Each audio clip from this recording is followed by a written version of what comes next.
네, 구독자 여러분들 안녕하세요. 경자입니다. 오늘 상장했던 아이빔 테크놀로지가 깜짝 시세를 보여주었는데요. 공무주 시장 분위기를 살짝 변화시키는 계기가 되는 것은 아닌가 이런 생각도 해보았는데 여하튼 이 부분에 대해서는 잠시 후에 말씀을 드려보고요. 자, 내일부터 또 청약을 시작하는 종목이 있습니다. 넥스트 바이오 메디컬이라는 종목이거든요. 오늘은 이 종목을 청약하기 전에 마지막으로 체크를 하도록 하겠습니다. 넥스트 바이오는 목요일까지 청약을 합니다. 그래서 환불금은 다음 주 월요일에 돌려받으시고 환불 기간은 4일인데요. 그러므로 환불금은 이번 주 후반부에 청약하는 전진 건설 로봇 K3I에는 활용할 수 없는 일정이거든요. 비례 청약하실 분들은 일정을 참고하시길 바랍니다. 그리고 상장일이 8월 20일 화요일로 예정이 되어 있는데 이날 K3I가 같이 상장할 예정이더라고요. 일정 변경이 없다면 두 종목은 함께 상장하게 되었는데 요즘 분위기에서 동시 상장으로 수급마저 분산된다는 것은 큰 단점이 될 수도 있다고 생각을 하거든요. 상장 일정은 아쉽다고 느껴집니다. 자, 그러면 사업부터 간단하게 살펴볼 텐데 바이오 기업이잖아요. 현재 세 가지 파이프라인이 인허가를 끝내고 실제 판매를 하고 있습니다. 일반적으로 코스닥 시장에 상장하는 바이오 기업들은 보통 임상 단계에서 상장을 하는 경우가 많거든요. 그래서 이 종목은 상용화된 파이프라인이 3개가 있다는 게 약간 독특하기도 한데 이 중에서는 넥스 파우더라는 이 내시경 지혈제가 주력 제품이거든요. 그래서 이 제품에 대해서만 조금 더 알아보도록 하겠습니다. 내시경 검사를 하다 보면 융종을 뗀다든지 작은 치료를 같이 하는 경우가 있습니다. 그런데 이런 치료를 하게 되면 피가 나오게 되고 이런 피를 지혈시키고 내시경 검사를 마무리해야 되는데 넥스트 바이오가 만드는 제품은 이렇게 총 모양으로 생긴 기구를 통해서 상처 부위에 분말 형태의 지혈제를 뿌려주는 제품이거든요. 그리고 이런 지혈제는 일회용이기 때문에 하나씩 환자들이 사용을 해야 된다고 합니다. 기존에는 지혈을 하기 위해서 약물을 직접 주입을 하거나 열로 혈관을 찢어서 지혈하는 방식을 사용했다고 합니다. 하지만 넥스트 바이오의 제품은 그냥 분말을 뿌려주면 되니까 상대적으로 시술하기가 쉽고요. 또한 부작용이 적다는 장점이 있다고 하더라고요. 그리고 무엇보다 장점은 출혈이 생길 것 같은 곳에 예방 차원으로 미리 뿌려 놓을 수도 있으니까 예방용으로도 활용할 수가 있게 되거든요. 그러므로 기존에 사용하던 내시경 지혈 방식을 개선시킨 제품이라고 회사는 소개를 하고 있었습니다. 그리고 이 제품은 글로벌 의료기기 회사인 메드트로닉이 전 세계를 대상으로 판매를 한다고 하는데요. 그래서 현재 넥스트 바이오의 제품은 글로벌 기업이 유통을 담당해주고 있기 때문에 국내보다는 주로 해외에서 많이 사용이 되고 있고 매출의 대부분도 해외에서 발생하고 있습니다. 그리고 최근 실적을 체크를 해보면 일단 이 종목도 코스닥으로 상장하는 바이오 종목들과 비슷한데요. 적자 상태이긴 합니다. 하지만 세 개 제품을 실제 판매를 하고 있다 보니까 매출액은 어느 정도 나오는 편인데요. 작년 매출액이 49억 원이었는데 올해 상반기 매출은 51억 원이었거든요. 올해 상반기에 벌써 작년 매출액을 넘어섰습니다. 그러다 보니까 영업이익과 순이익의 적자폭도 많이 줄어들었는데 매출이 빠르게 성장하고 있다는 부분은 그래도 긍정적이라고 생각합니다. 자, 그럼 일단 회사는 여기까지 보고 이제 수요 예측 결과를 체크를 해볼 텐데 기관 경쟁률이 357대 1이었고 1116개 기관이 참여를 했습니다.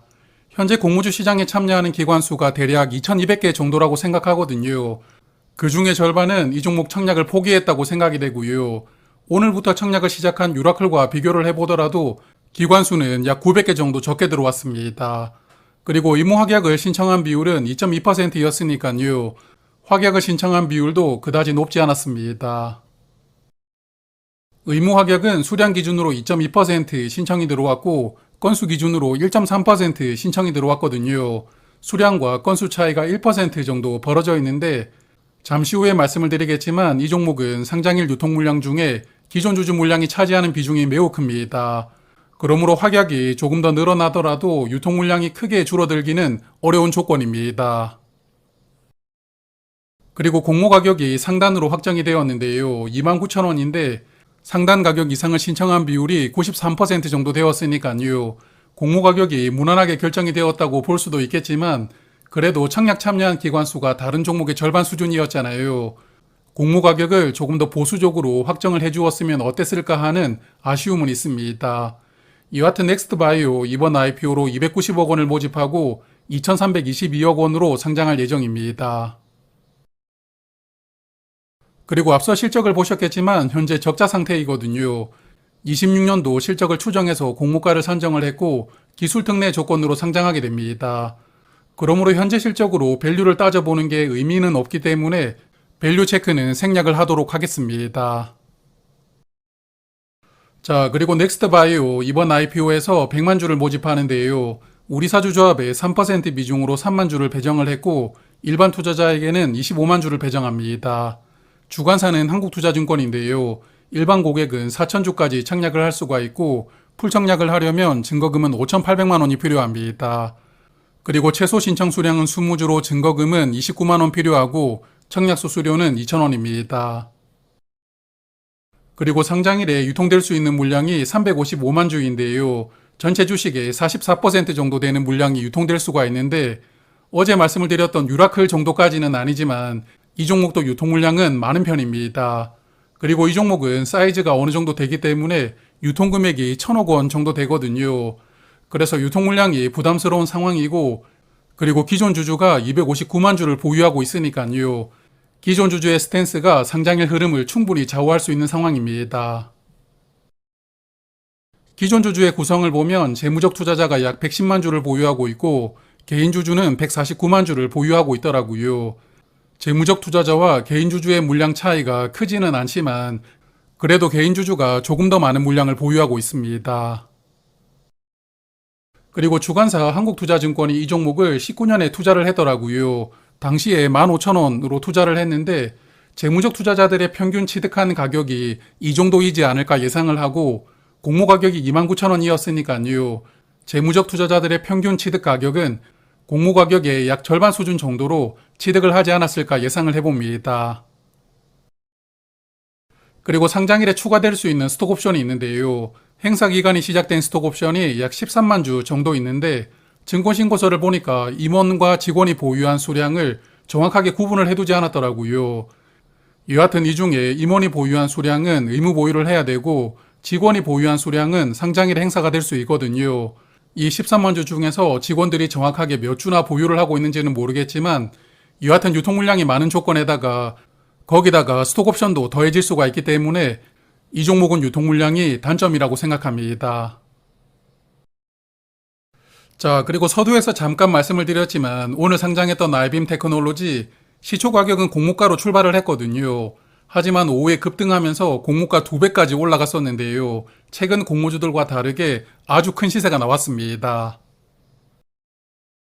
오늘 주가 흐름을 10분봉 차트로 보면 시초가 출발해서 오전 11시까지는 공모가 이하에서 주가가 머물렀거든요.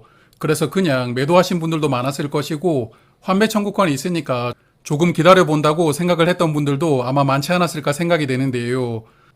그런데 점심부터 조금씩 올라오면서 결국 공모가를 회복을 했고 오후장에 크게 급등을 하면서 공모가를 결국 2배까지 찍었거든요.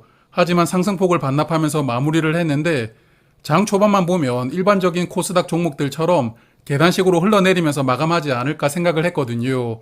하지만 크게 상승하는 반전을 보여주었는데 정말 보기 드문 흐름이 나왔다고 생각합니다. 여하튼 이런 흐름이 나왔기 때문에 공모주 시장 분위기를 약간은 변화시키게 해주는 계기로 작용할 수도 있다고 생각이 되는데요. 하지만 알빔 테크놀로지 전체 주식의 20%만 유통될 수 있는 조건에다가 유통금액도 300억 원이었거든요. 반면에 넥스트바이오는 전체 주식의 44%가 유통될 수가 있고 유통금액도 1,000억 원 정도입니다. 그러므로 유통물량 조건은 상당히 차이가 나기 때문에 넥스트바이오가 알빔처럼 좋은 시세를 보여줄지는 미지수라고 생각합니다. 그래서 알빔 급등하는 것을 보고 넥스트바이오 균등이라도 한번 청약을 해볼까 생각을 했었거든요. 하지만 수요 예측 결과를 보고 그냥 이번에도 한 번 더 쉬는 것으로 결정을 해봅니다. 자, 그래도 내일 말씀드릴 전진건설 로봇과 K3i 중에 청약을 한번 해봐야 되겠다 생각되는 종목이 있었거든요. 내일 두 종목 수요 예측 결과가 발표가 되니까 한 종목씩 정리를 해서 내일 저녁에 말씀을 드리도록 하겠습니다. 오늘 하루도 수고 많으셨고요. 편안한 저녁 시간 보내시길 바라겠습니다. 고맙습니다.